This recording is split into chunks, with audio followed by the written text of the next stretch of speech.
Well, good evening and happy Shabat to one and all. I want to begin our program just talking a little bit about Israel because there is such a clamor to establish a fake Palestinian state that I think it's important to have a little contract discussion. When the Brits, after World War I, recognized that Chaim Weizmann had saved them, both through the discovery of synthetic rubber so they could actually move their vehicles on tires rather than on wood spokes, and then smokeless gunpowder. He asked for one thing in return, and they granted it to him, which was the reestablishment of Israel as a nation. It's called the Balfour Declaration. And they agreed to do it. The Brits controlled the land because, well, they had confiscated it, if you will, when they were battling the Ottoman Turks as part of World War I, and the Ottoman Turks lost. It's interesting also the Ottoman Turks went against Saudi Arabia and tried to destroy Mecca in the midst of that war. But as a result of that, there was a contract. The contract was breached. Muslim nations screamed bloody murder that even though they were given fiefdoms like Saudi Arabia and Iran, Iraq were all carved out, Syria, Jordan, all carved out at the same time, with Israel being essentially the size of Israel today and most of Jordan. The deal was reneged on by the Brits, who cannot be trusted and who are exceedingly anti-Semitic for the most part. Then we come to the consequence of that, which is that when Jews were being slaughtered in Europe and throughout Europe, it's not a Nazi problem; it is a European problem. The worst were actually the Ukrainians, followed by the Greeks and the Poles, but it was universal throughout all of Europe. Gross anti-Semitism and covetous greed, where people wanted to confiscate Jewish property and homes, and they did.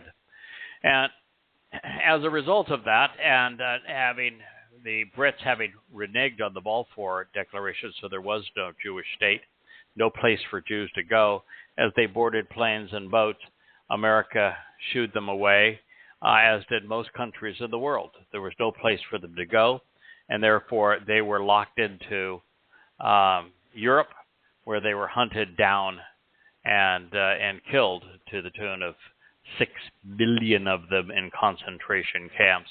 And it is a scar on Europe that Europe still doesn't own up to, because Europe is now trying to destroy Israel with their love for Muslims, as they are progressives. So after the end of the war, that the failure of the League of Nations, the United Nations is formed, and one of the earliest businesses is to actually establish a state of Israel. And the moment it was established, rather than accept the borders of 1948, Muslim nations, almost as a whole, with very few, if any, exceptions, decided that they were going to obliterate Jews and wipe Israel off the map. And so they attacked, and Israel fought a 2-year war for its very survival against unbelievable odds, and they won. You know, it's fortunately for them, they were fighting a very stupid enemy. Islam dumbs people down. Where they're vicious, and they'll fight to the death, they just aren't very bright. You can't be an intelligent Muslim. The Quran is the dumbest book ever written. And so the moment they fought to prevent Israel from existing, they reneged on any chance they would have had to reestablish the original borders. Just over. You blew it. You know, it's somebody offers to sell you a property, and you say, no, I'm not going to accept those terms And what I'm going to do instead is I'm going to kill your sons and daughters, and I'm going to try to burn your house down. And then at the end of it, it said, well, because you didn't allow me to do those things, now you need to give me what we had originally discussed. I mean, that's insane. Yeah. So that wasn't enough, because in 1967, Muslim nations decided that they would achieve what they failed to achieve in 1948, and they decided that they would attack Israel collectively, and they lost. So this idea that Saudi Arabia, United States, and other countries talk about creating a second state based upon 1967 boundaries. How do you do that when they didn't accept those boundaries? They tried to destroy Israel. And they did it again in 1974. Then there was two Lebanon wars, once against the PLO, the other one against Hezbollah. There's been two intifadas. And then there's this notion that Israel is an occupying force. What are they occupying? They certainly as hell weren't occupying Gaza. They pulled out of Gaza, and look what happened as a consequence. And even in Judea and Samaria, the Oslo Accords say nothing against Israel building homes and land that they own, that they have purchased and that they own. And there's nothing controversial about building a home, no matter what the U.S. State Department says and said even today. It's a very positive thing to do, and there is no agreement against Israel doing it.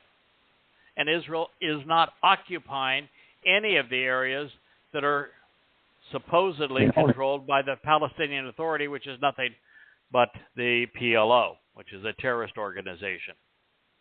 Mm-hmm. The line that is drawn isn't even a border as part of the Oslo Accords. It's an armistice line. It says you don't cross this line with the intent to kill people on one side or the other. Of course, the Fakistanians erased that line when they launched the first two intifadas against Israel. So there is no claim. There is no claim of any sort that anyone can raise. And to have a land be considered occupied, there has to be a prior established government and sovereign with a government in that land that can show that this land was theirs. What's called the West Bank is called the West Bank because it was an unincorporated area that Jordan kept as a large outdoor prison. But they didn't bring it into Jordan, and they most certainly didn't afford the Fakistanians, who were even called Fakistanians at the time, a state. No established state, no claim for occupation. The same thing is true in Gaza, which was an outdoor prison held by the Egyptians, not incorporated into Egypt. No rights for those people, no government for those people, and therefore the claim couldn't even be made in Gaza if Israel decided to occupy it. So there is no occupation, there is no apartheid, there is no colonization. None of these claims are true. And to carve out a second state out of Israel that has too little land and is obviously indefensible already is far worse than what Neville Chamberlain did prior to the beginning of World War II. At the time that he gave the high ground of Czechoslovakia to Adolf Hitler and the Nazis hadn't declared war, and they hadn't unleashed a war against anyone. But now the people that the United States and Europe want to give a state to have terrorized Israel in all manner of ways for the very existence of Israel as a nation. In fact, their war against Israel goes back 1,400 years to when Muhammad moved into a Jewish town with 30,000 Jewish residents and systematically exiled the first group, stole their property. The people that he had exiled, he then hunted down and terrorized and then murdered, raping the women and enslaving the children. In the last community of Jews in Yathrib, he collectively lined everybody up, cut off their heads one after another, raped their women, and enslaved their children. This war has been going on for 1,400 years. The problem is not Hamas. It's not Hezbollah. It's not the PLO. It's not Fatah. It's not Iran. It's Islam. It is the most vicious, deadliest, most disgusting, immoral, irrational, ignorant religion ever conceived. And I say that not as an opinion, not to be pejorative, but as a statement of provable fact. Mm-hmm. Yes.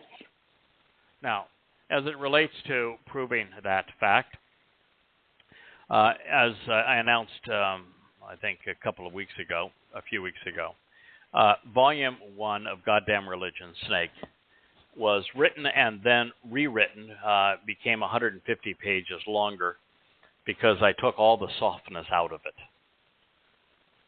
And I'm deep enough into Islam, I've now translated 76 surahs in their entirety, first word to last word, and over 100 surahs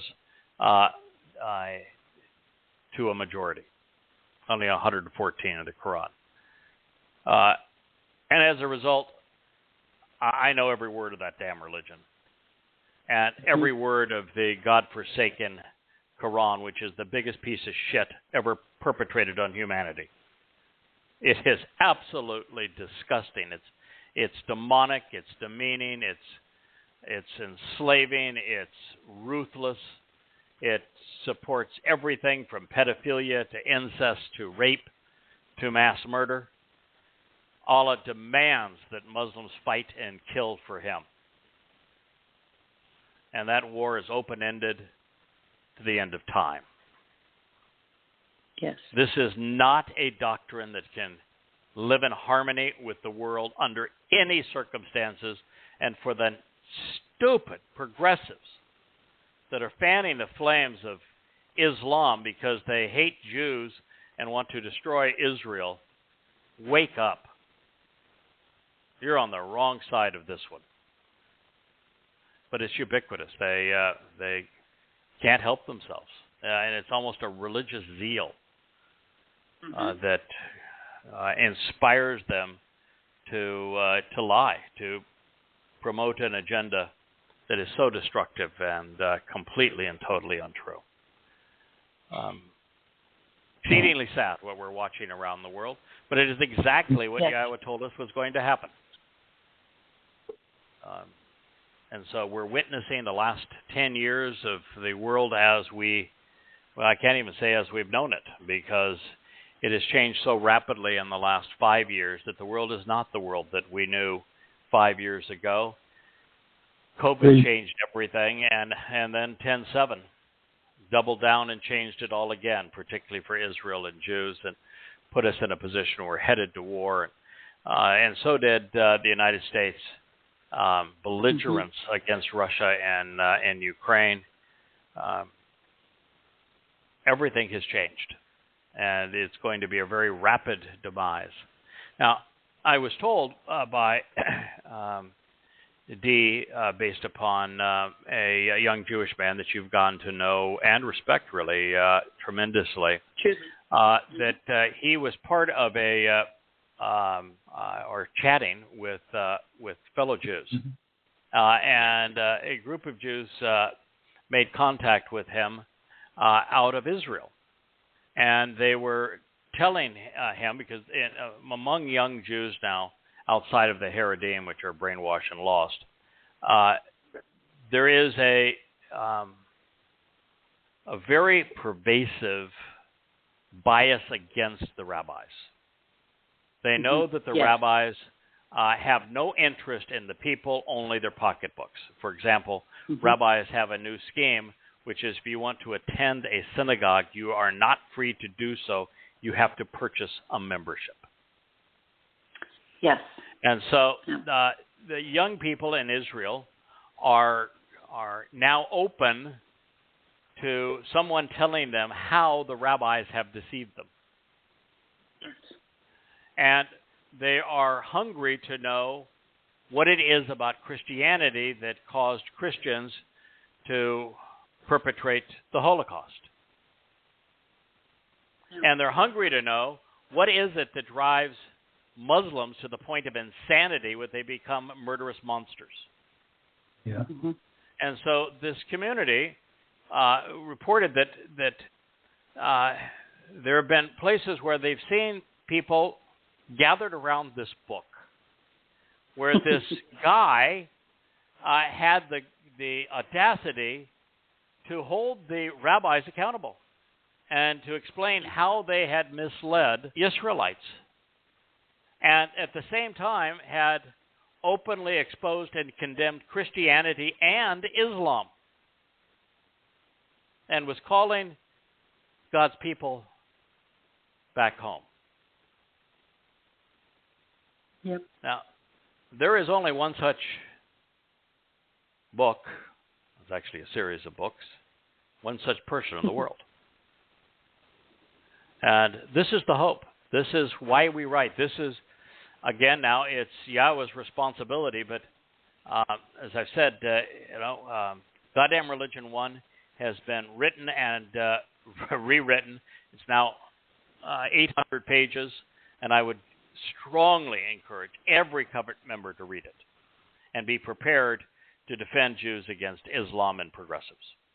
Goddamn Religion 2 is 800 pages long, and it has been published, can be purchased at Amazon royalty-free or distributed freely based upon the online presence at yadayah.com. I am 400 pages now into Goddamn Religion Volume 3. It used to only be a little over 400 pages when I started. It's now 830 pages. So the faster I run, the further I get from the finish line, it seems. But the book is vastly more complete and condemning of Islam. And it is stunningly evil. I am a huge antagonist to Paul, Peter, and Christianity, and have written 4 volumes completely destroying the myths of Christianity and its anti-Semitic diatribes. But Paul, who contradicted himself hundreds of times, thousands of times, was a horrible writer, an extremely mean and sadistic person, who probably violated 1,000 logical fallacies in his letters. Was a friggin' genius by comparison to Allah and Muhammad. I mean, these two clowns are not articulate. They are not lettered. They are most sentences lack verbs, prepositions, pronouns, Wow. and what's left is just garbage. So no one should feel any sorrow for totally destroying the credibility of Islam. It is not only a declaration of war against all mankind, and it not only supports the deprivation of rights for women, it even deprives Muslims of their rights because every Muslim is a slave. Mm-hmm. And there is no moderation in this religion. You're either a jihadist or Allah hates your guts and has committed to torture you forever. All right, so enough of where we are. I'll continue to make progress on Goddamn Religion 3. I hope that once I'm finished with the second Mizmowr, I do have some other long Mizmowr, not Mizmowr, the second Surat, as I call them now, Suratans, that it will go a little faster. I do have considerable translating to do, though, as we make our way through many of the long surahs that are the early surahs that were revealed during that period. So it'll take a while, but I'd like to do the job as well as possible. And I'm not copying and pasting or even blending translations, but now producing my own based upon the materials that are the tools that are available to us. All right, let's return to the coolest dude who ever lived. He is the most articulate man in human history, likely the brightest, flawed though, which is comforting since otherwise we would look pretty pale by comparison. He was given more responsibility than any one man could possibly manage, and he did crumble under the responsibility. He was very, very effective, partnering with Yahowah at defending Israel. Fought in 66 defensive battles, won 66 defensive battles to protect God's people. The difference, what happens if you are with Yahowah or not with him. There was some idiot today that was saying, the difference in what's happening in Israel today, Gaza versus what the Hamas did outside of Gaza and Israel, is that their God is with them on the battlefield and our God is not. That's partially true, and partially, of course, false. Islam doesn't actually have a God. Allah is the snake that slithered out of the garden. Formerly a cherub that Yahowah downgraded to a snake, and yet he still managed to beguile more than half the world's population. Wow. And they do take him everywhere. They actually believe that this wannabe God, who has never done anything for anyone and is dumber than a reptile, is there with them. I actually believe it. And, of course, the Jews can't take their God with them because they don't know their God. There's not even 1/100th of 1% of Yehudim that know Yahowah. And so Yahowah would be delighted to partner with his people as he did with Dowd, and they would win every battle, and the people would be safe. But that requires Israelites coming to know him first. So this man that we're talking about that was so incredibly articulate, he was the ultimate Renaissance man. A Renaissance man is a fellow that can do it all. He was a poet. He was a lyricist. He was a spectacular author. He was a singer-songwriter. He was a prophet, a world-class prophet. He was a military leader in the defense of his people.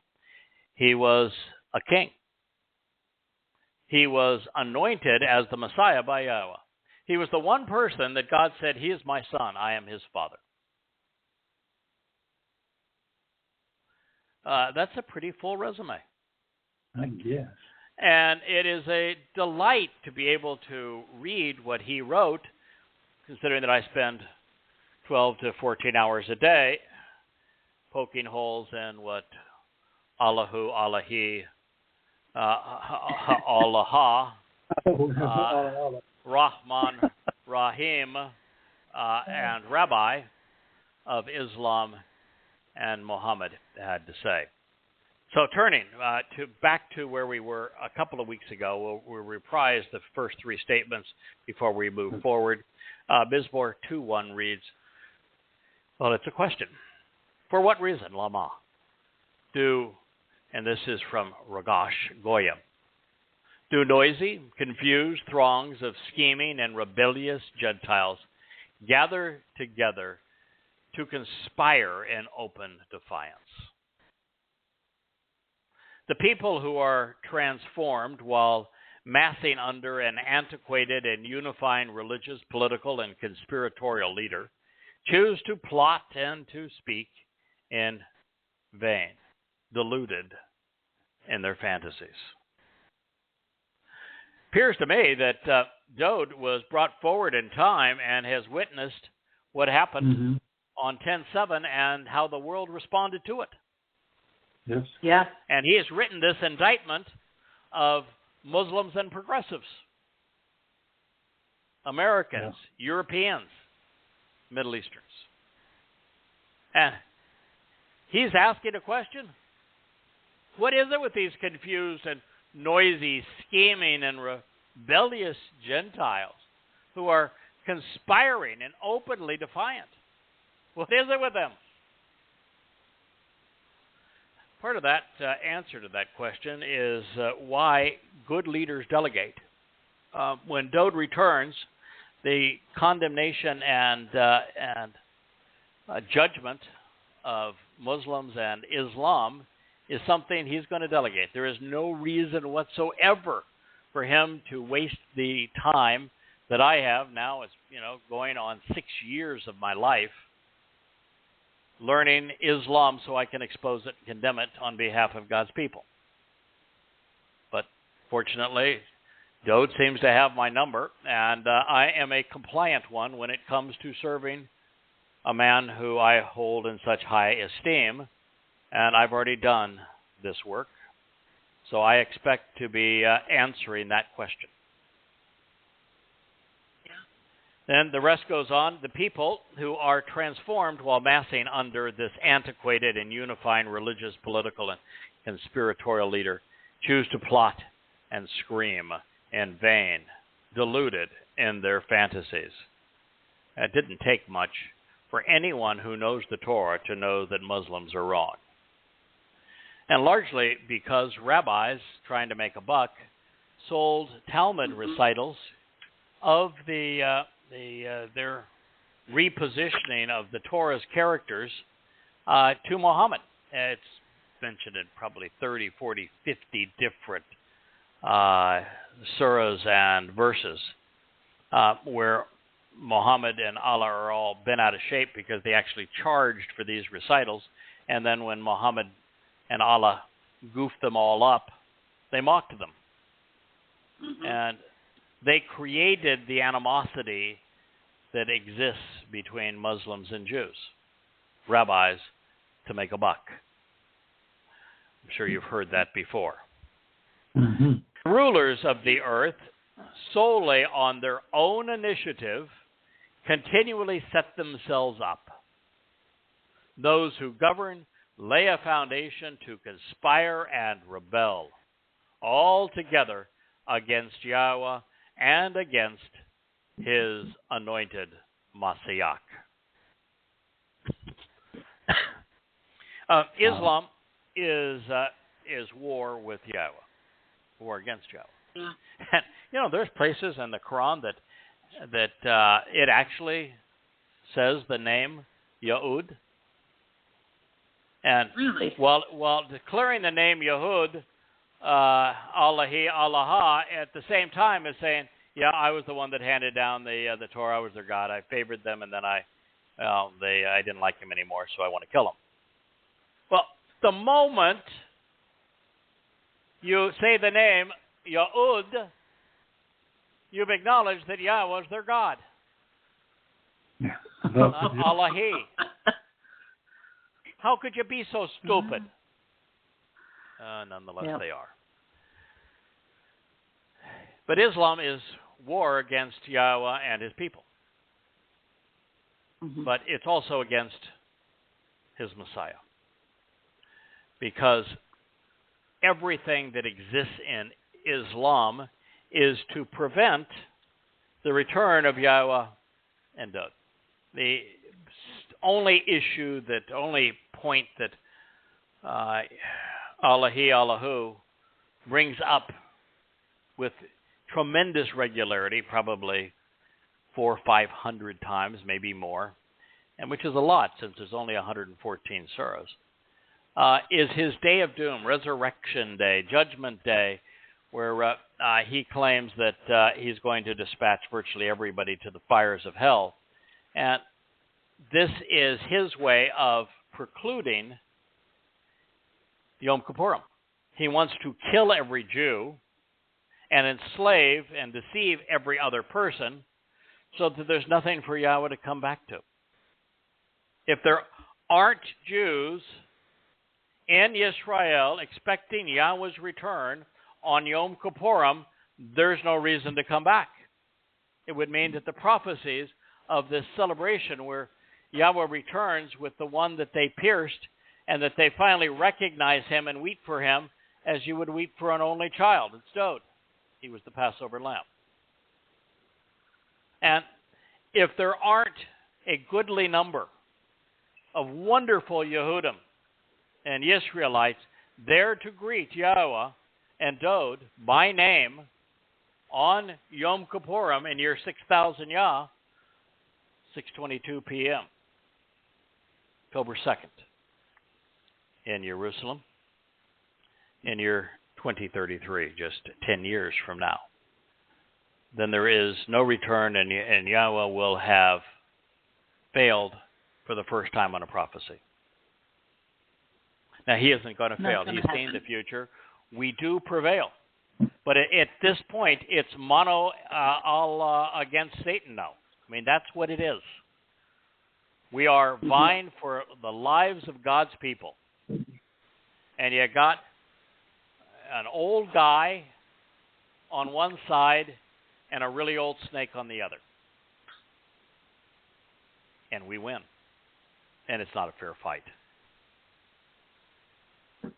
But that's what we're doing this for. That's why I want everyone who is part of the covenant to read these books and be prepared to defend Israel, because we are fighting over these next 10 years to have a meaningful number of Yehudim celebrating the return of Yahweh. It'll make eternity better for everyone. So that's why we're doing this. Christianity, of course, just simply replaced the Messiah and Son of God with a myth named Jesus. It was a complete farce. And Judaism began by foisting a false Messiah, Bar Kokhba, on the Jewish people, causing the diaspora. So all three religions, with Muhammad claiming to be the Messiah, better even than the Messiah, the last of the messengers and messiahs and prophets to come. You've got three quote-unquote Abrahamic religions all committed to fight against Yahweh and his Messiah, none of which will even mention God's name. Dowd's assessment of where we are today is accurate, and it is astute. You cannot say that we have not been warned. Let us choose of our own volition to break and pull off their bonds, which trap and ensnare, and desire to cast off and throw away from us twisted and interwoven threads, which bind and immobilize. Mizmowr, Psalm 2:3. You know, the yoke that has been the most controlling and debilitating to Jews, the bonds which have trapped and ensnared more Jews than any other, keeping them from knowing Yahweh, keeping them out of the covenant, keeping them out of heaven. Rabbinic Judaism. Yeah, it's Judaism. It's rabbis. That's the snare that has to be pulled off. It's rabbinical Judaism. Nothing has done more to harm God's people than Judaism. And you just look back to the single worst day in Jewish history. It's when Rabbi Akiba, the founder of Rabbinic Judaism, decided to challenge the myth of the Christian Messiah with a Messiah of his own, Bar Kokhba. And in so doing, he brought Rome's wrath upon the province of Judea, and they destroyed it. And they renamed it Philistina. And they crucified hundreds of thousands of Jews, and those they didn't crucify, they hauled off in the diaspora as slaves. And rather than learning the lesson and apologizing for what they had done to their own people, the rabbis continued to make Jews so different than everyone else and so weird by comparison that all manner of myths were perpetrated against God's people. And they are the ones who hid Yahweh's name, and they're the one that plastered over his Torah with their Talmud, which they have the audacity to call a Torah. And look what they've done to the Haredim. I mean, I'm not certain that in the million Haredim that there's a collective IQ that would reach 100. They are dumbed down to the point where they're hopeless and they're isolated and they're totally lorded over and controlled by the rabbis, who also control Jewish immigration. The twisted, interwoven thread that binds is the tzitzit that they display so aggressively. He who inhabits, establishing his dwelling place in the heavens, holds them in contempt, and he will pulverize them. Dowd is speaking of Israel's greatest menace. Yahweh is not looking at the Goyim. You know, when the Goyim come into Israel, yeah, he's going to say, all right, I'm going to hold them accountable. You can't do that to my people. But when he is speaking of Yahweh in his dwelling place in the heavens, holding someone in contempt, it's a Jew who has worked against God's people.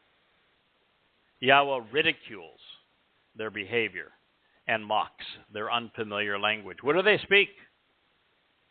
Yiddish. Yes. In Yiddish, yeah.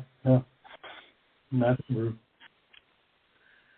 Dowd had it figured. There's no question about it. Yeah. For most of human history, God has ignored, really, the political and religious mumblings of man. The lone exceptions have been when man's malfeasance occurred in the Promised Land, or when the suffering of his people became too great for them to bear. What we have not seen is Yahweh scoffing with disdain over the ridiculousness of Jewish behavior and unintelligible stammering. So this is prophetic of the last days. He is condemning the Muslims who have massacred Jews and mutilated them, and he is condemning the rabbis who have played such a detrimental role in making that possible. Mm-hmm. So I rather enjoy laughing with father and son, even of us being entertaining to one another.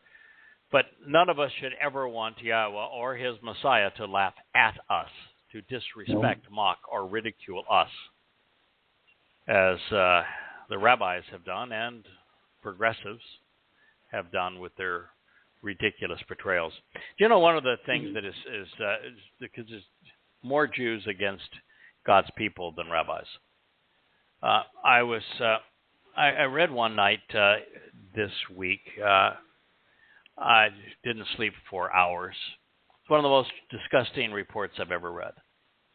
You know how Europe and the United States and progressives are all condemning Israel for settler violence and how they're causing and excusing the Muslim response. Mm-hmm. And Biden actually wrote this whole condemnation of Jews as settlers and of them harassing needlessly the poor little fake Estonians. You know, it's almost universally a farce. And it's not just a farce, it's a deliberate farce.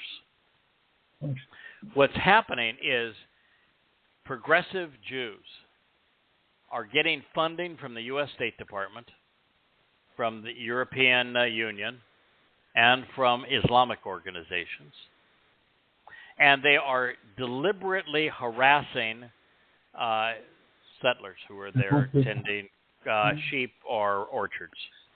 And they are there with film crews such that when the harassment becomes such that the Jews must defend themselves, it's only then that they begin filming. Yeah. And so in all of these cases, they bring their own film crews. They torment the Jews to the point where they have no choice but to respond. And then they record what happens, and then they distribute it directly to the U.S. State Department, the European Union, and to Islamic news sources, all with a fake narrative. And it's Jews that are running these organizations, Jews condemning Jews, doing so in a Machiavellian approach, where they know what they're doing is wrong. As a matter of fact, the narrative that Biden's administration wrote against the settlers was written like the press release these Jewish organizations wrote in their fraud against Israel. I believe this has happened before, even in the time of the rebuilding of Jerusalem, and they halted the building by conspiring against other Jews. Yep. They are despicable. Yeah. And, of course, the most outspoken progressive in Israel is Lapid, who is an advocate for giving the fake Palestinians a state. Mm-hmm. And that's really what they want. These organizations want Israel out of the land and the Muslims to occupy it, river to the sea. It's insane. Annihilation of Jews. And the difference is, and if you're listening, if you're one of the 50 or 40%, I guess it's now about 50% of Jews that don't live in Israel, if you lose Israel, and you're on the cusp of losing Israel because you're not supporting Israel, if you lose Israel, you're back to exactly the same conditions you were in before the Second World War. You have no place to go. You got one hope of surviving: Israel. And so when American Jewish progressives side with the mass murderers and mutilators, it says that God's people have fallen a great distance from where they should be. And we are therefore not writing or calling to them or calling them home. If you are a overtly religious Jew or an overtly progressive Jew, we have no interest in you. Just go away. God has no interest in you. We have no interest in you. You are not going to be part of the covenant. And so you're just nothing but an annoyance. But I would warn you that by continuing to work against God's people,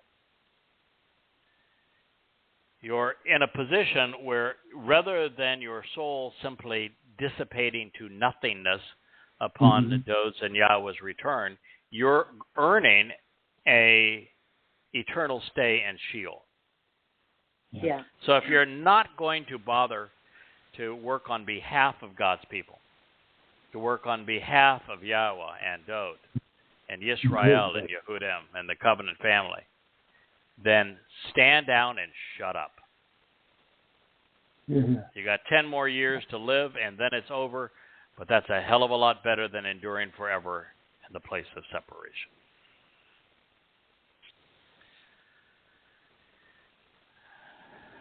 It was early one morning at the base of Mount Tsyown, while Moshe was transliterating the Torah with Yahowah, that the recently liberated children of Israel were led astray by none other than Aaron.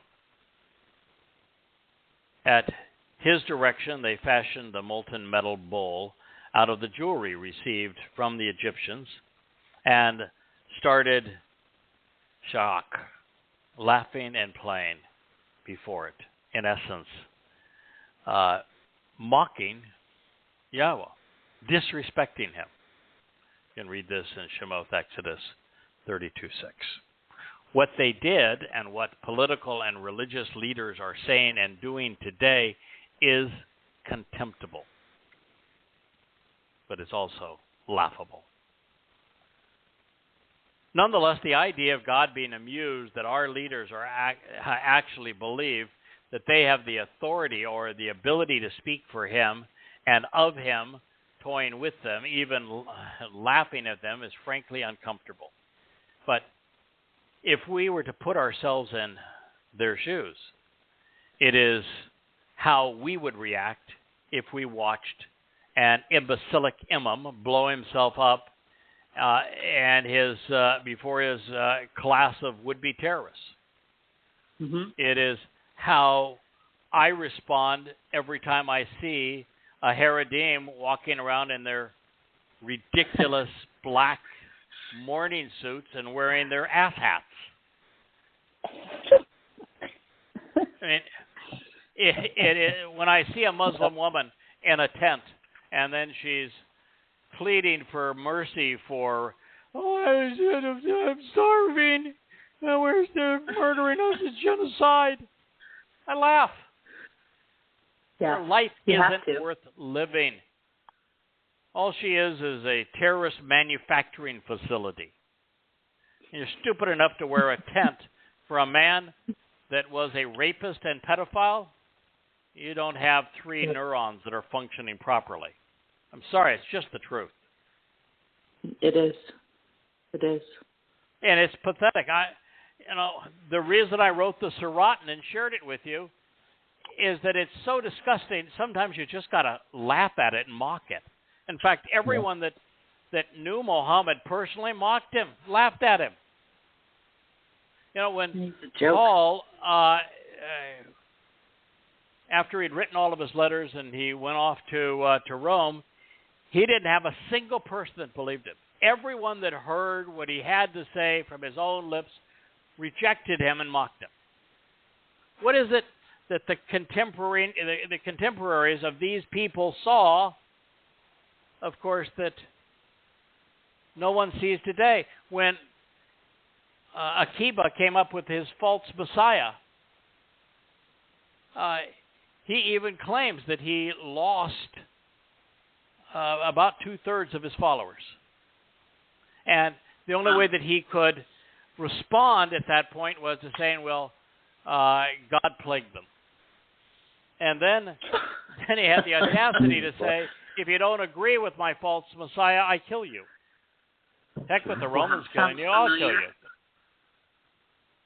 I mean, the people who listened to these Nimrods knew they were lying and mocked them. But one day it will be no laughing matter.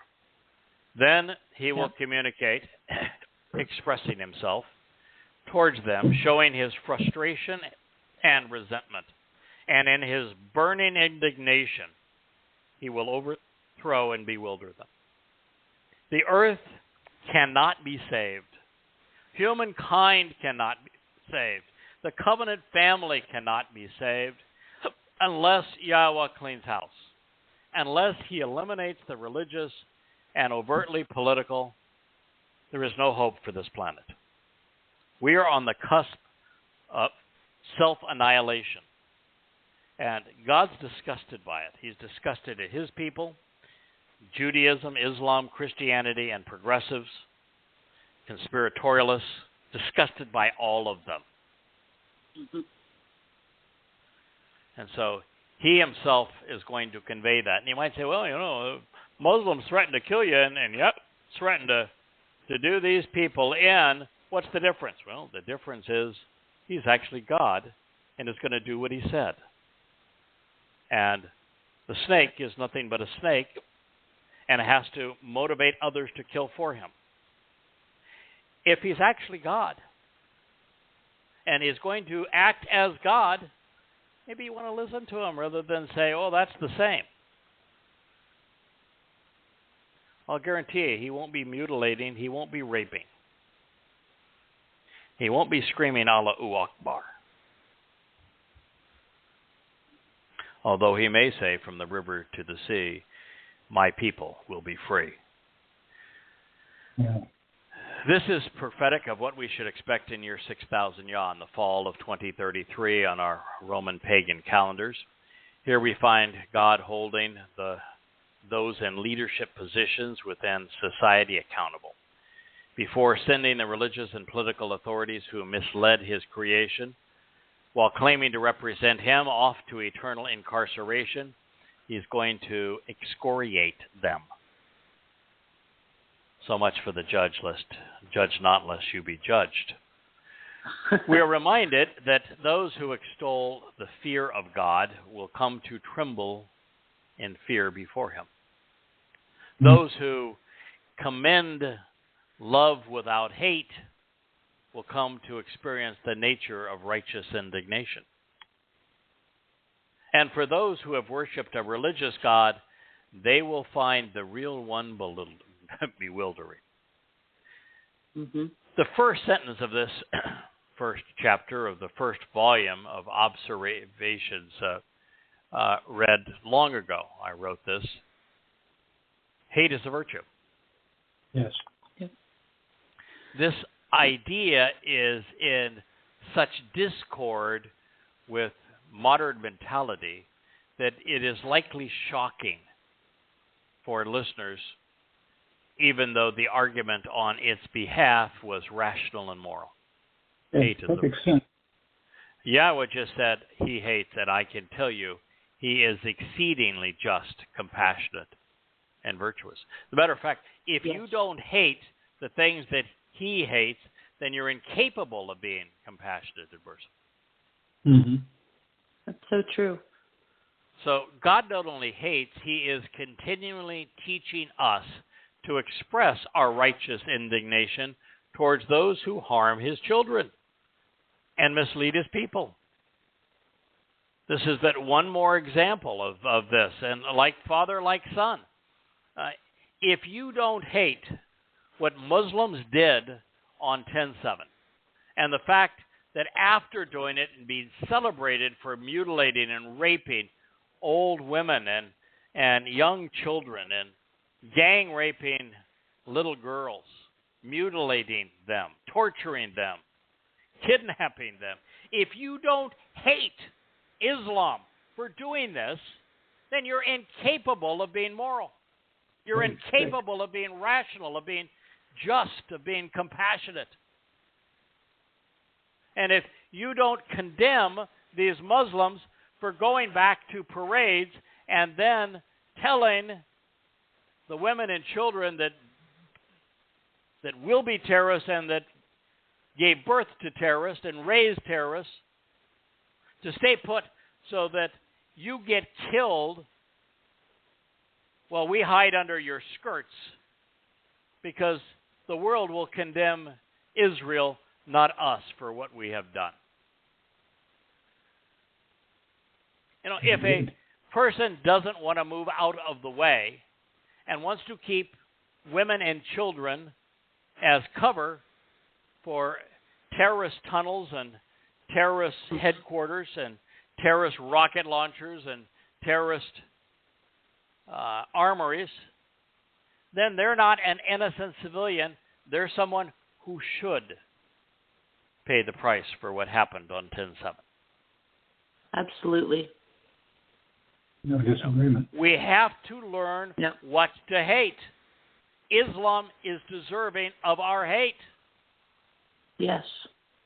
And if you can't learn to hate Islam for the right reasons, then you're out of your mind. Now, hating Islam doesn't mean picking up a gun and acting like they do and go killing somebody. Not what it means. But if you knew it like I know it, and you wielded words wisely, and you openly exposed and condemned it, along with the myth of the Fakistinians, along with the history of Islam and what it has done to Jews, then you make it impossible for them to continue to perpetrate terror. They're not welcome anywhere. You would quarantine them just as you would any plague. And Islamic terrorism would be over. Words wielded wisely can make the difference here. And that's what I'm encouraging. But you can't do that unless you shed your ignorance. You have to know the truth. And I think it is a fool's folly to expose and condemn Islam or progressives for their support of Muslims and against Israel unless you first come to know Yahweh and become part of his covenant family. Because at that point, you not only have God on your side, you not only have God aiding and abetting your ability to protect his people, you have nothing to lose and everything to gain. You are vastly more effective.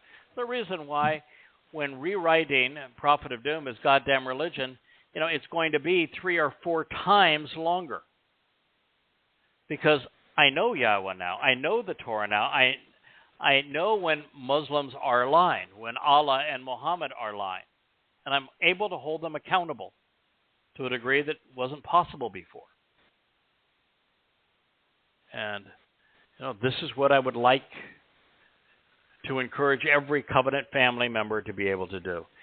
Be able to expose and condemn religion and politics, particularly Judaism, Christianity, and Islam, and progressive politics because it's the most lethal to God's people, and conspiracies, while at the same time articulating Yahweh's plan of reconciliation, his timeline, the nature of his covenant, the conditions to participate, what the 7 Moed Mikre actually represent, and what they provide to God's family, when they have and will occur, and how Dowd fulfilled them, so that they know who Father and Son are and who are returning. This is our job. We only have less than 10 years left. We've got 10 years to invest in doing something that is more important to God than anything in the history of humankind. For us, the fulfillment of Chag Matzah, Pesach, Matzah, and Bakorim in year 4,000 years are the 3 most important days in human existence. But not for God. The most important days for God are Teruah, Kippurim, and Sukkah. When we, with his support, articulate this message based on Teruah, and he returns with Dowd to reconcile his relationship with the remnant of his people on Kippurim, the day of reconciliations, so that he can camp out with his family here on earth for 1,000 years before we enter eternity in the 7th dimension. 10 years. Yeah. To change forever. Just because God has said he has seen the results and that he is pleased with the results doesn't mean that the result is predestined. Right. We still have to do our part to make it happen. He saw that result because of what we did. And the more of us that engage to do this, the greater that result is going to be. There's nothing you can do with your life that is more important. What follows could be in Yahweh's voice, but I think it reads more naturally to make the transition where Dowd announces it. So while all of 2:6 could reflect God speaking through Dowd to us, since the next sentence is unquestionably in Dowd's voice and the citation is clearly from Yahweh, this is likely Dowd's intent. Now you might say, what's the big deal? He's a prophet, so he's speaking for Yahweh. They're father and son. They share the same agenda. But God's works through exceedingly unique in the way that he works, even with the most important person who ever lived with Dowd. Dowd got to choose what he would do. He made mistakes and he did things that were brilliant. God empowered him, he enabled him, he enlightened him, fired him, but still he wanted Dowd's personality and attributes to come through this message, because God found that it is much more effective for him to speak through individuals like Dowd than it is for him to boom his voice out to the people and scare them to death. Yeah, dictate. Yeah. And so this is the message that happened to the children of Israel. So we don't want to hear that voice. We don't see that fire. We don't want to hear it again. Moshe, why don't you filter it for us? And that's what God said. Okay, I'm good with that. I understand. I'm not here to intimidate you. I'm not here to make it impossible for you to choose not me.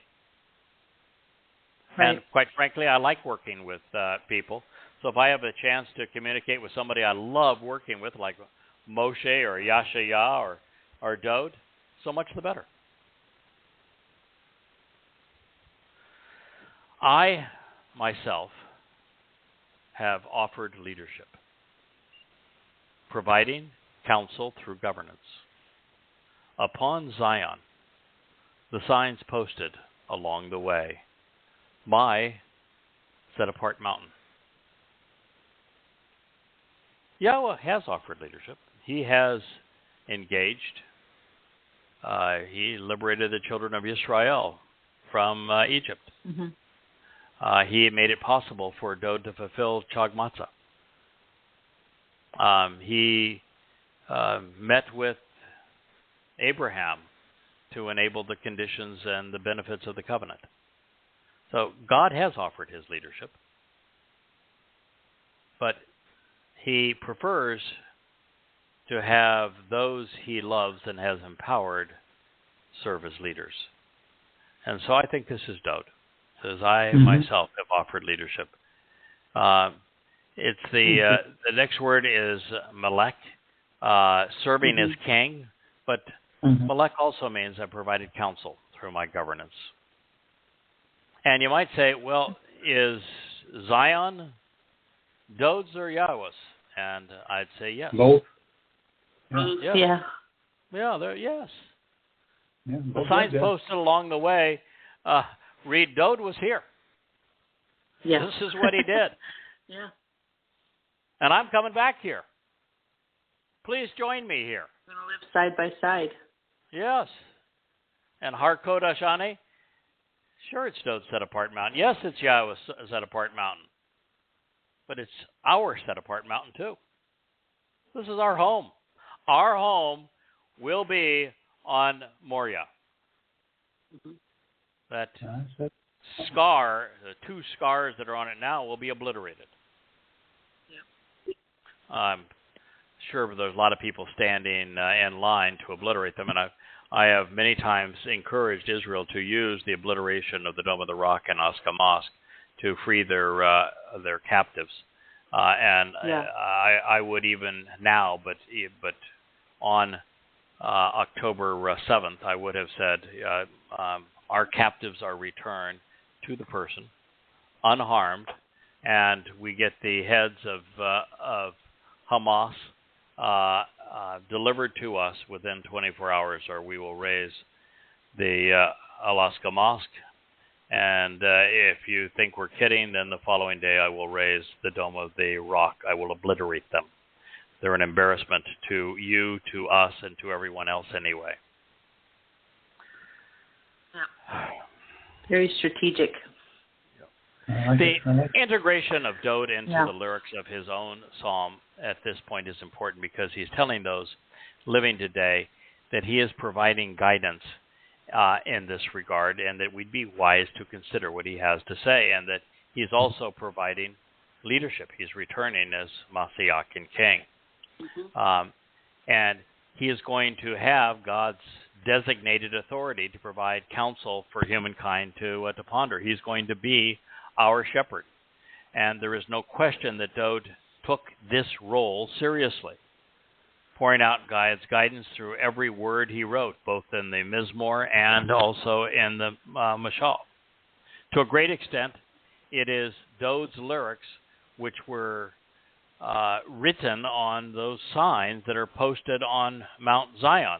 Mount Tsyown, by the way, is not this mountain that was allegedly called out by Josephus on the far west side of what is the limits of Jerusalem that then descends down to the Mediterranean Sea. No, Zion is the ridgeline of Mount Moriah to revere Yah.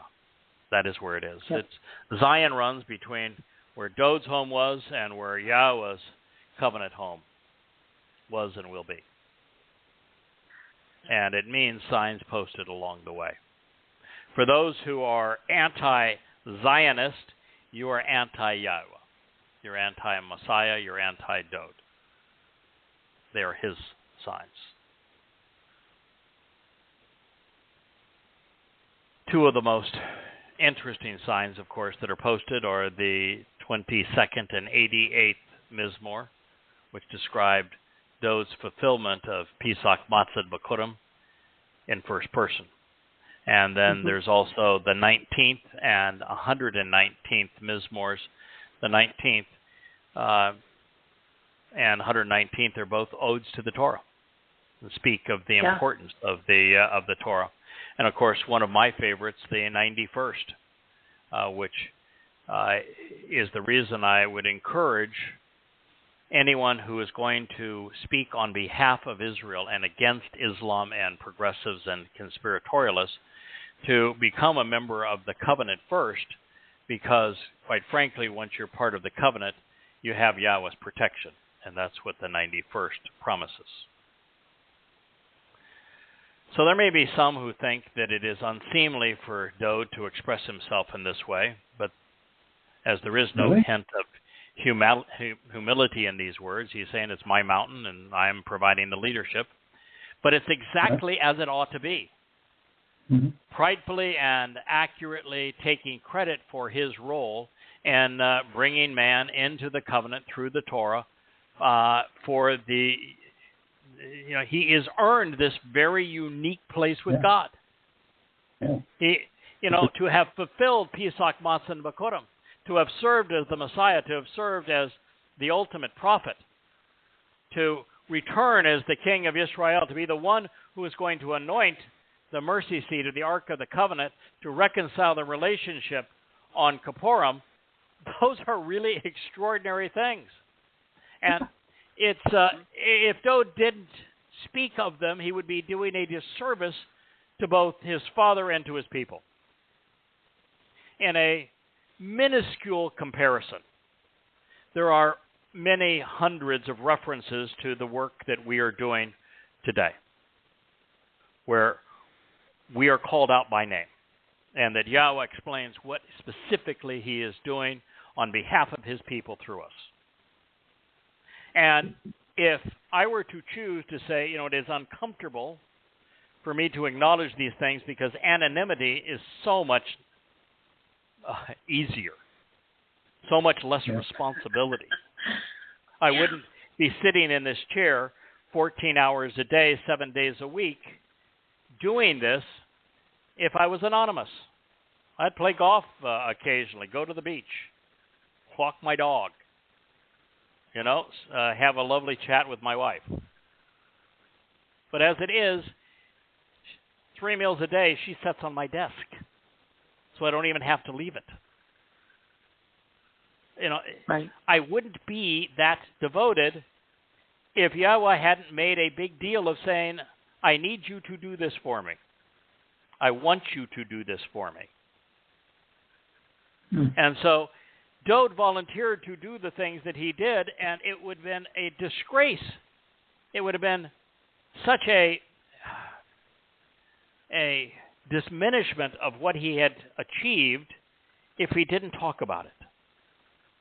And the same thing is true, although admittedly a billion times less important, but it's important for the moment. It's important to Dowd. It's important to Yahowah. And so we ought not run from acknowledging what is true.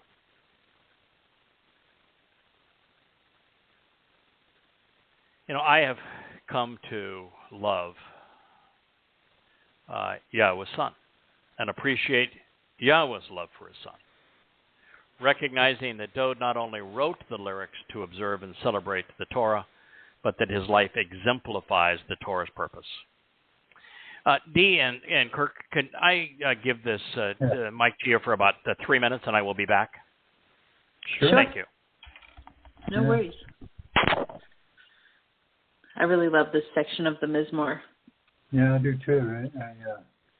I say that the day it was finally so obvious that Dowd was the Messiah, and he did all these things, and it was unmistakable. This is who fulfilled Pesach Masa Bakurim. All of a sudden, my brain finally emptied out so much garbage that I couldn't quite work. Yeah. And so it's it, and it's provable, and you go through, and I encourage people who are following along with us to. It's all right there, and read it. It's just amazing. Yeah.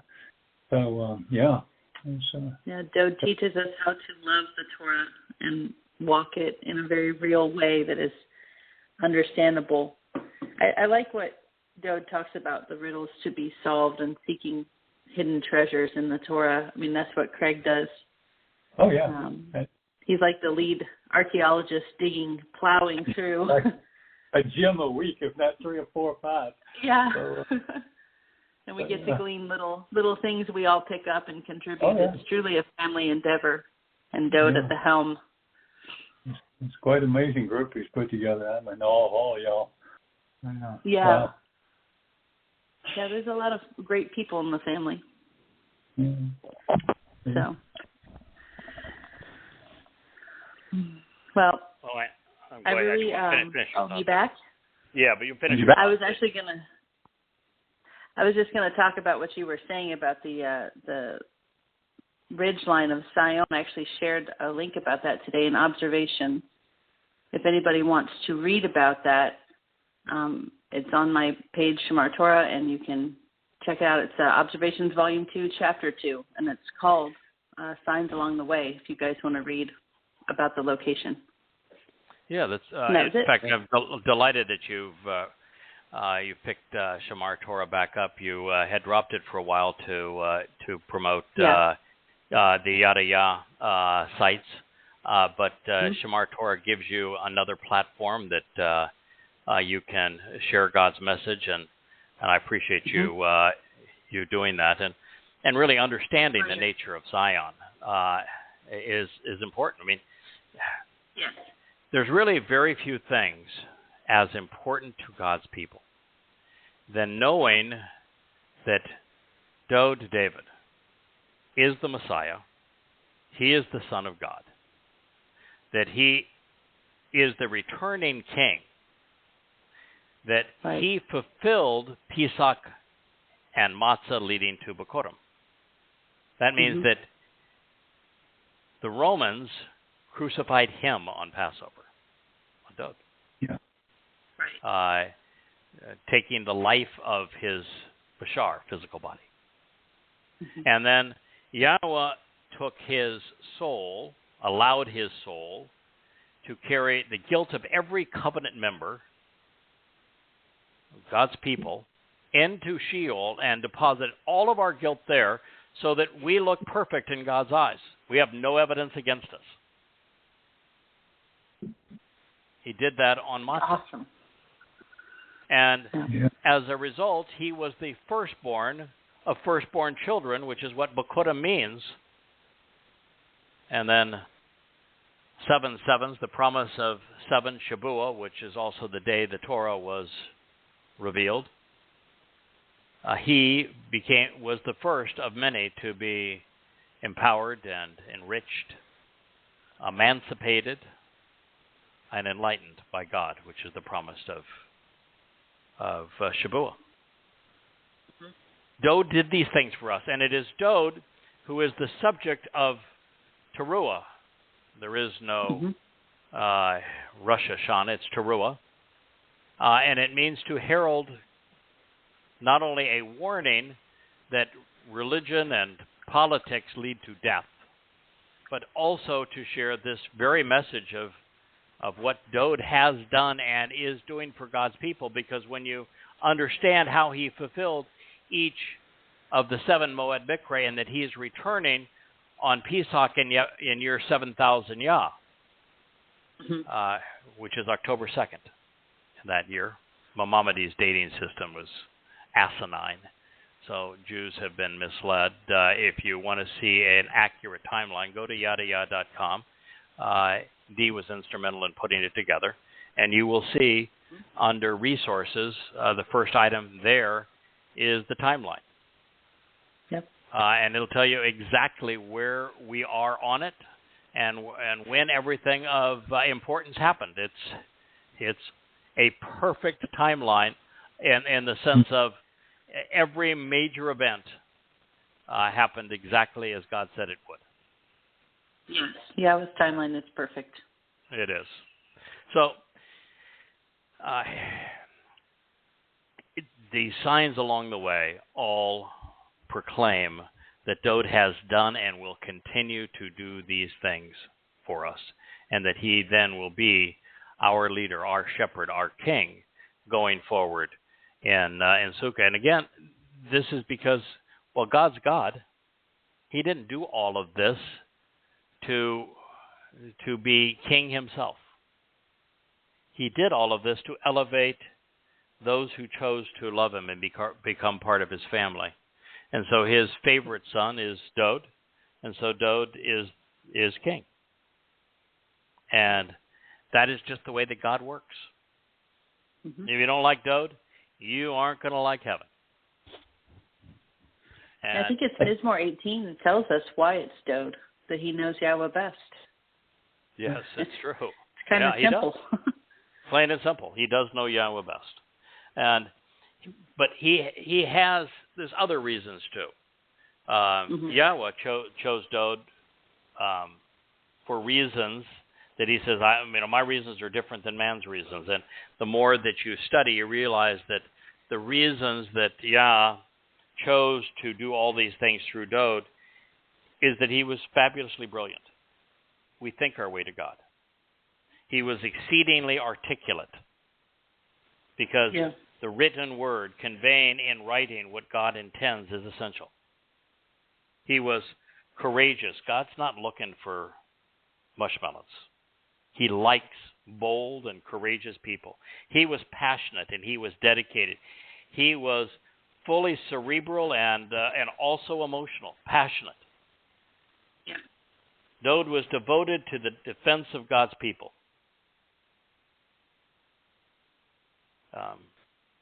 And so there were traits that Dowd has. When it says, he's a person after his own heart, he's not saying that he was pulling on the heartstrings in terms of emotions.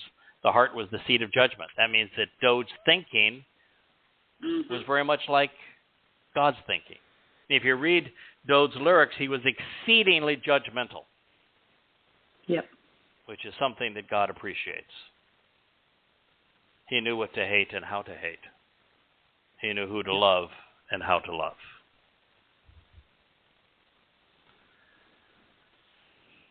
Yep. So while we recognize that Dowd is Yahweh's chosen one, that is not to shortchange the rest of us. As Yahweh's most beloved child, as the chosen leader of his people, reflecting his father's nature, Dowd will freely share with the rest of the family what has been given to him. Moreover, while the earth is big and the universe bigger, they are infinitely smaller than our future home in the seventh dimension. There's lots of room to move around. Yeah. And Yahweh is consistent, which means if he's doing these things with and through Dowd, he will do these things with and through the rest of his children. You can play as big a leadership role or as little a leadership role as you want in eternity. Well, If you make yourself available, God will put you to work. Yeah, that is so true. That is, there was a period of time where I was thinking, okay, I get to retire in 10 years, and won't that be fun? I'm just going to slink off and with my wife and some friends, I might take a full year and just hang out on this little island that I live in now, without all the creeps here. Just some good friends and relax. I might just veg, but that's not Yah's style. The joy is in being engaged with Yah, and so if Yah or Dowd or his people want something done, we're just going to do it. So I don't know what that's all going to be, but I know that God likes working through people who like working with Him, and working with God is the most fun you can have. It's the most rewarding thing you can do with your time, even if you have an unlimited amount of time. Or if you have just 10 years, as we do now. Building a future. Building a future for not only yourself, but for others. And I've said this a lot of times, but mental health is, and genuine happiness, contentment, satisfaction, is typically the result of living for something beyond yourself. Devoting yourself to something that is genuinely worthy. Because if you're focused just on yourself and all the aches and pains, I can tell you 1,000 things that are aches and pains in my life, and why bother? Other than to let you know I'm, like everybody else that God works with, I'm a flawed individual and I have heartaches. But my heartaches have so little effect on what I do and how I think and how I feel and how I act, because my focus is on bringing God's people home and serving Yahweh and Dowd so that they're delighted with the family reunion. And in that, there's just this feeling of satisfaction and contentment. What better thing could you do with your time? And so I'd recommend that to everyone. If you're feeling down, if you feel like, life has dealt me a bad blow, and I've been there. Before I began this project, I was publicly crucified in a cover story in a national magazine with nothing but lies. I know what it's like to be a worm on a hot road, run over by every passerby. And there was a couple of months in there where I didn't think life was worth living. And then came this opportunity. And now I have the most fulfilling and rewarding, genuinely happy life that a person could possibly have. So it's all about getting out of yourself and living for something bigger than we are individually. Yeah. Dowd is the perfect example of that. Moshe was a wonderful example of that. Sure. So when we come to appreciate the subtleties of the Messiah's earliest revelations, Mizmowr 1, 2, 3, 4, these early ones, we recognize that he was speaking of fulfilling the Moedim when discussing the leadership and the counsel he offered on Zion. That's where he fulfilled them. Everything leads to this conclusion, and really nothing leads away from it, particularly as we make our way all the way through about the 30th Mizmowr. Now, there's a reason why there were more psalm scrolls than anything else in the caves above Qumran. Do you know that the largest scroll, I think it's 80-some feet long and 3-4 feet tall, is the Great Psalm Scroll? And you know that it is the most divergent from the Masoretic text. I had always thought Yahshua was the most divergent, but no, it's Dowd's Psalms. The rabbis don't like him very much. And so they've done more to change his Mizmowr than anything else. That's a really bad play, by the way. You're actually going to generate less ire from the Almighty if you attack him personally than if you besmirch the reputation and the life of his son. Yeah. That is true. So, yeah, keep that in mind.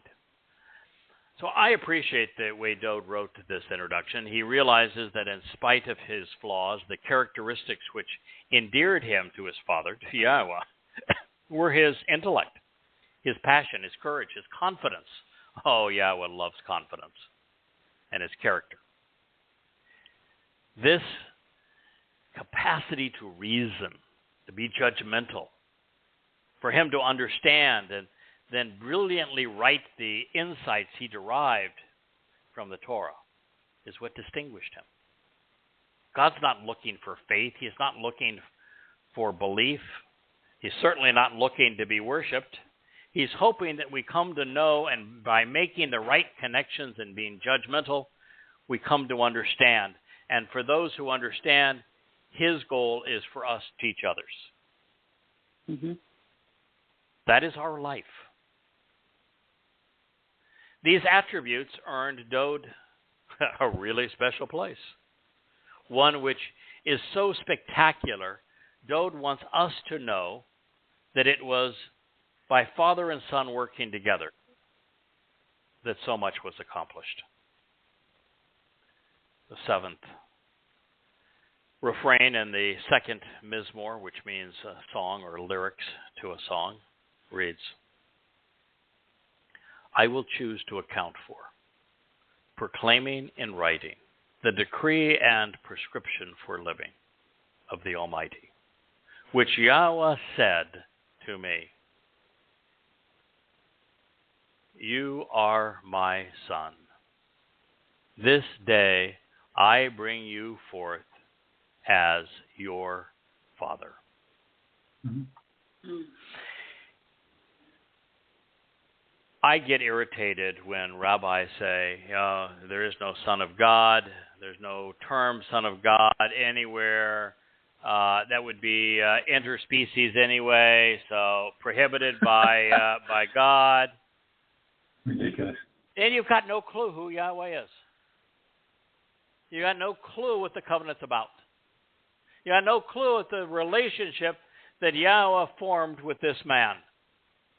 And you've got no clue that what he said to Dowd, you are my son, this day I bring you forth as your father, he will say to every covenant member. Although there'll be lots of daughters in there too. Yeah. That's what our Father is going to say to us. You are my son. You are my daughter. This day I bring you forth as your father.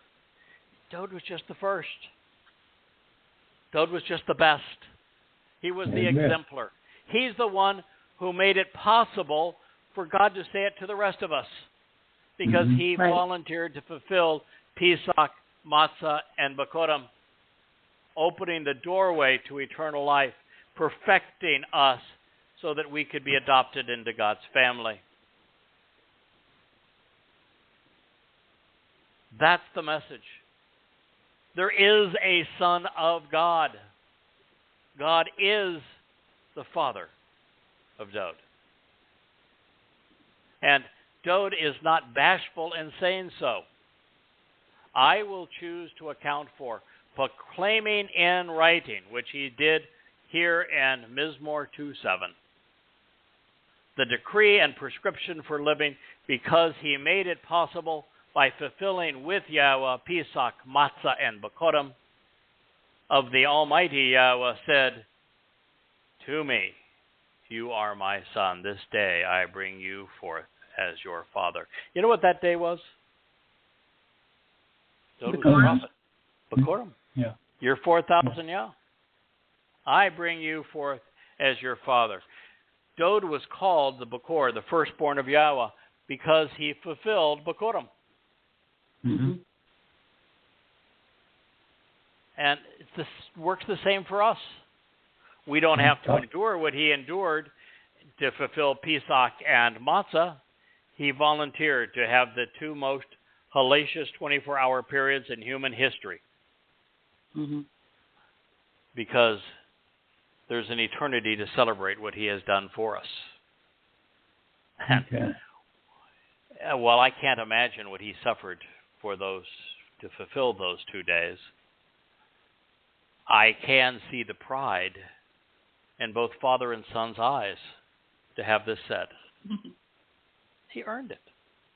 He deserves our respect.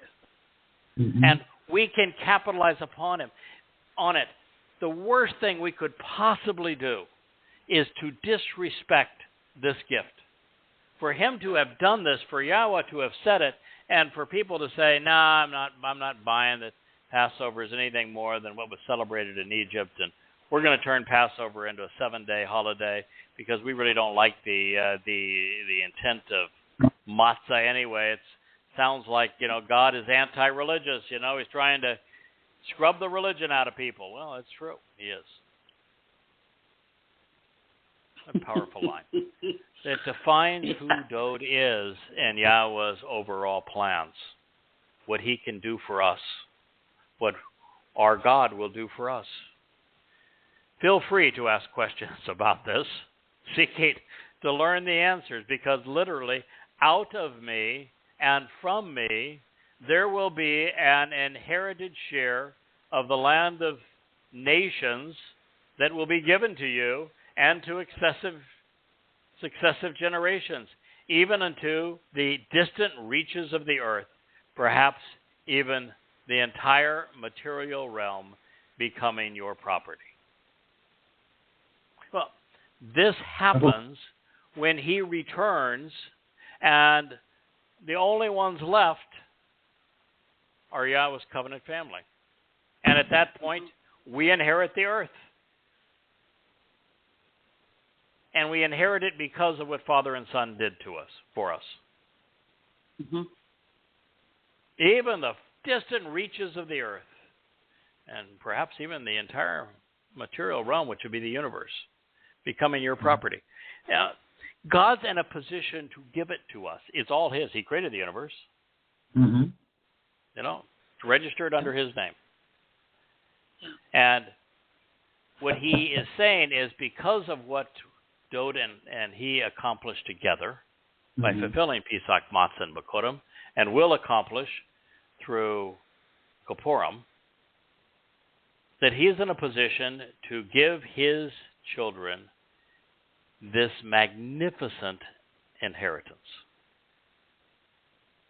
And we, as God's children, inherit the universe. That's why I said it's our home on Zion too. Mm-hmm. It's our universe too. God didn't create it to covet it. He didn't create it to keep it. He created it to give it away.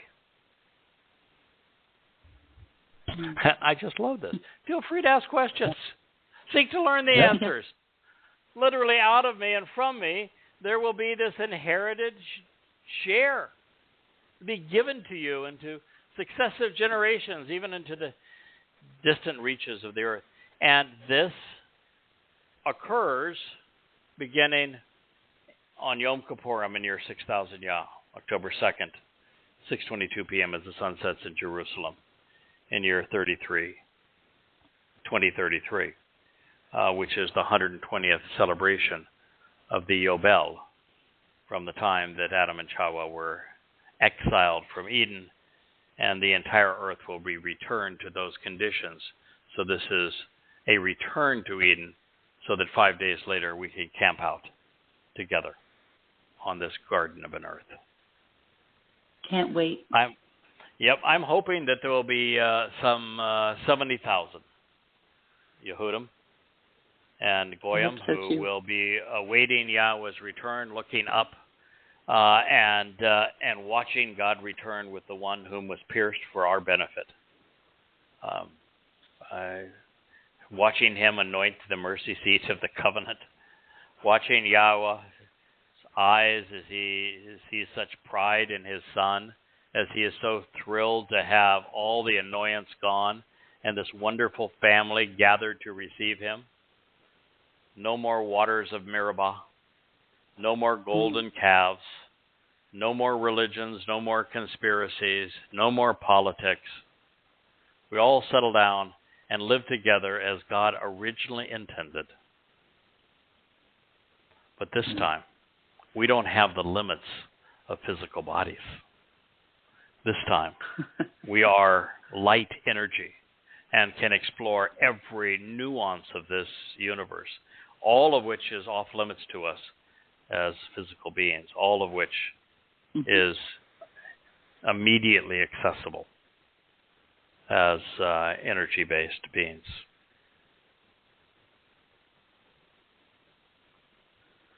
So isn't it marvelous what our shepherd has done for his sheep? So Dowd wrote the second Mizmowr psalm. So this was said of him and by him. From God's perspective, and that's the only one that really matters in this regard, Dowd is Yahweh's son. Yahweh is Dowd's father. And if you don't think so, then you're calling God a liar. Bad idea. Yeah. And as Yahweh's most beloved, his firstborn, Dowd David, will be receiving the lion's share of his father's inheritance. But Dowd's going to give it away. Yeah. It's like fighting But over it's a lovely way, though, to reward the son who did so much for his people. Yeah. And, quite frankly, possession doesn't mean much to me. From a different point of view, I always said when I owned fast airplanes and big boats that my friends who had access to ride with me on the said fast airplane and big boats were in a much better position than I was, because they didn't have to pay for them or learn to take care of them or be burdened by their cost. That it is much better to have a friend that has really cool stuff. Well, we've got a friend that's got really, really cool stuff, and we're actually related to him. And so I would much prefer that Dowd keeps control of much of the universe, and we just get to go visit these things and enjoy them, because that's all joy without responsibility. So, been there, done that. That's why I can tell you that before we read these many hundreds of prophecies speaking of the role that we're engaged in, and all of the various titles and names that Yahweh uses to describe what we're doing, I was a lot happier as Yada with only the opportunity but no responsibility. Mm-hmm. That's the ultimate cool spot to be in. Yeah. But sometimes you're doing all the work right now. So sometimes somebody needs to be responsible. Dowd is a responsible party. I mean, look at Moshe. He was the responsible party. It was, and he never complained.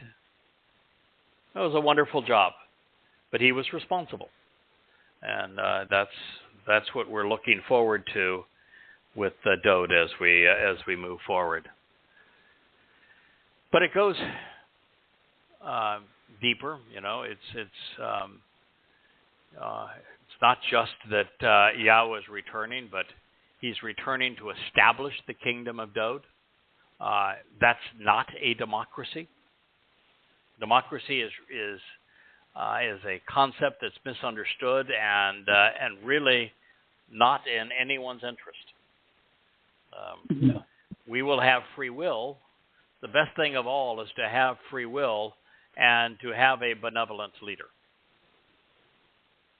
Makes sense. But it goes far beyond and deeper than this, because it was Yahweh's Bakor, firstborn, who could properly experience the Mikra of Bakurim, following his fulfillment of Pesach and Matzah. Collectively, these Moedim provide Yahweh's prescription for living.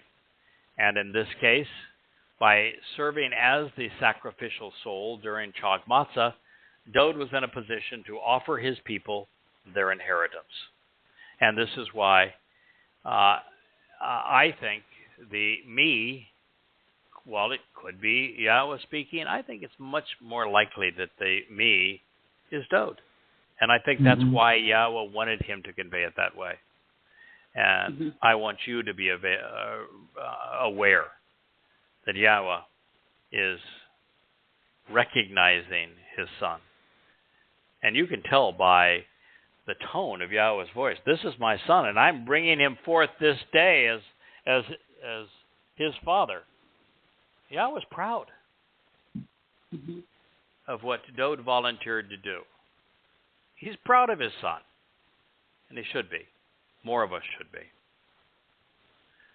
As is the case elsewhere in the second Mizmowr psalm, we find irrefutable proof that though David is the Son of God and Yahweh's Messiah, both were stated in the psalm. And just as it is presented in Yeshayah 9, it is Yahweh who is offering his Son to us. Further, when we look back to the previous statement, this day is directed towards what occurred when Dowd led the way home on Zion as he fulfilled these first 3 Mikre, 4 counting Shabuah in year 4000 Yah. In fact, the very reason Yahweh made this declaration this way, saying that I will bring you forth as your father assisting you, is so that we would come to appreciate how these Psalms and Yeshayah's, Isaiah's prophecies literally work hand in hand. Hand in glove, if you will. One explains the other, working together to frame the perfect picture. So how, with this written so clearly, with Dowd being the Son of God and Dowd being the Messiah, lyrics right here in the second Mizmowr, where Dowd is explaining how important what he has done is to our salvation, were Christians able and willing to fool so many people by transferring these titles and accolades to a myth and depriving Dowd of the credit to what he has done. And depriving him of the credit is a really big deal because it deprives billions of the benefit. If you don't know what Dowd did, you can't benefit from what he did. And if somebody tells you it was this myth and misnomer that was actually this person, then you can't capitalize on what Dowd did. And even in the myth, there's no fulfillment of Pesach, of Matzah and Bakorim. Dowd was written out. The Mikre were written out. Yahweh was written out. The covenant was written out. Salvation was written out in Christianity, and the same thing occurred in Judaism. Dowd as the Messiah was written out. They're looking for an unnamed Messiah. Still. There's no one in Judaism that's expecting Dowd to return as king. They've written him out of their lives. And so, by doing so, they've written salvation out of their lives. So, the very reason that this picture was put together, this proclamation was made, is so that we could confidently trust everything Dowd has to say about Yahweh, his Torah, covenant, about Yahudah and Yisrael, especially about the Mikre. He knows what it means to be observant and understand what God is offering and expects in return. When we understand the kind of familiar relationship Yah and Dowd experienced and exemplified, we know what we ourselves can come to enjoy. because the same kind of relationship is being offered to us, father and child, the same bond that Dowd established with God. Well, that's probably a good place for us to end this evening. I'm sorry to have ducked out on you for a moment or two. Thank you for filling in. This is a wonderful discussion. To know Dowd is to love him. To know Yahweh is to love him. And these two, boy, did they have a love affair. And it behooves us to understand what it was about Dowd that made him so special. And who he was, what his attributes were, what his failings were, what he achieved. And I don't think there's anyone in 3,000 years, other than what we have learned and are sharing and have written, that recognize that Dowd is the Messiah and the Son of God who fulfilled the first four Moed Mikre, Pesach, Matzah, Bakodim, and Shavua, and how he did so and why he did so, and that Teruah is all about heralding his return, which will be to fulfill Yom Kippurim, so that he becomes the king of Sukkah. Mm-hmm. I don't think you're going to find that anywhere else in the world. I guarantee. And this is the essential message for God's people. This is what God is calling you home to. So please listen. Well, thank you, Kirk and Dee, for all that you are doing and for being part of this program. And thank you, everyone in the Covenant family, for listening. And I hope that this message also resonates with Yisrael, and I hope that there are more Yisraelites that go on to Amazon. It's royalty-free, so I'm not trying to sell anything.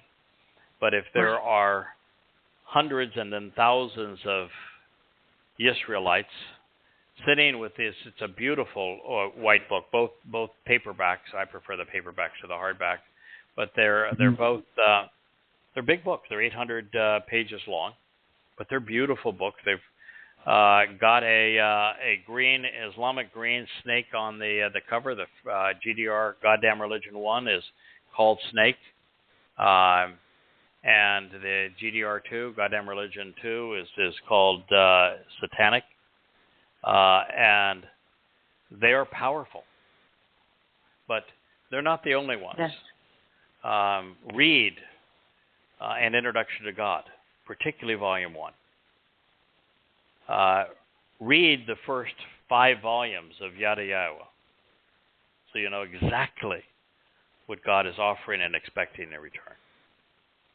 You'll find such joy if you read Observations, and such purpose if you read Coming Home. And sometimes it's important to know what's not true so that you can differentiate, and that's why we wrote the books on Babel, to disprove so much of Daniel, although some of it is accurate, is that Dowd is Gabriel, as well as the refutation of Ezekiel, which is Satan's autobiography. These things are important. It's also important to be able to understand why Christianity is completely wrong, and reading Questioning Paul. So there's a lot there. I think 33 books by the time we finish the 4 volumes of Goddamn Religion. It's like a lifetime, isn't it? All done, and it'll be done in all 23 years by the time that's finished, and then it's on to complete Coming Home 3 and hopefully Coming Home 4, and we get the great joy of joining a wonderful remnant of Yisrael as we look up to Yahweh and to his Son as they return to Jerusalem. Just, less than 10 years from now. I did see a full moon, so we're getting close to Pesach and Matzah as well. So we look forward to celebrating those days with you. May Yah bless, and good night, and be at peace with your God. Yisrael. Good night, y'all. Shabbat shalom. Good night, Kurt. Good night, Craig. I enjoyed it tonight. Shabbat shalom. Good night. Very much. Thank you.